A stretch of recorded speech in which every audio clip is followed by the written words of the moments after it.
ಭಾನುವಾರ ಮಧ್ಯರಾತ್ರಿ ಸುರಿದ ಉತ್ತಮ ಮಳೆಯಿಂದಾಗಿ ತಾಲೂಕಿನ ರೈತರ ಮೊಗದಲ್ಲಿ ಮಂದಹಾಸ ಮೂಡಿದೆ. ಗಾಳಿಯ ಅಬ್ಬರ ಇಲ್ಲ ಆದ್ದರಿಂದ ಅನಾಹುತಗಳು ಅಷ್ಟಾಗಿ ಸಂಭವಿಸಿಲ್ಲ.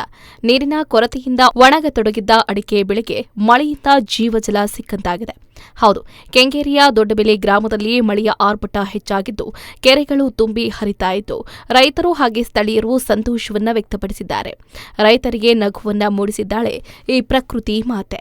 ರೈತರು ಅಡಿಕೆ ತೋಟವನ್ನ ಉಳಿಸಿಕೊಳ್ಳುವುದಕ್ಕೆ ಟ್ಯಾಂಕರ್ ಮೂಲಕ ನೀರನ್ನ ಒದಗಿಸಬೇಕಾದಂತಹ ಅನಿವಾರ್ಯತೆ ಸೃಷ್ಟಿಯಾಗಿತ್ತು. ಹಲವೆಡೆ ಬೋರ್ವೆಲ್ಗಳಲ್ಲಿ ನೀರು ಬತ್ತಿ ಹೋಗಿದ್ವು. ಸ್ಥಿತಿವಂತ ರೈತರು ಟ್ಯಾಂಕರ್ ಮೂಲಕ ನೀರು ಪೂರೈಸಿ ತೋಟ ಉಳಿಸಿಕೊಂಡಿದ್ರೆ ಸಣ್ಣ ಮತ್ತು ಮಧ್ಯಮ ವರ್ಗದ ರೈತರು ಆರ್ಥಿಕ ಸಂಕಷ್ಟದಿಂದ ತಮ್ಮ ತೋಟಗಳಿಗೆ ನೀರು ಒದಗಿಸುವುದನ್ನೇ ಕೈಬಿಟ್ಟಿದ್ರು. ಹಾಗಾಗಿ ಶನಿವಾರ ಮತ್ತು ಭಾನುವಾರ ಸುರಿದ ಮಳೆಯಿಂದಾಗಿ ರೈತರು ಸಂತಸಗೊಂಡಿದ್ದಾರೆ. ಅಡಿಕೆ, ಬಾಳೆ, ತೆಂಗು ಬೆಳೆಗಳು ತುಸು ಉಸಿರಾಡುವಂತಾಗಿದೆ.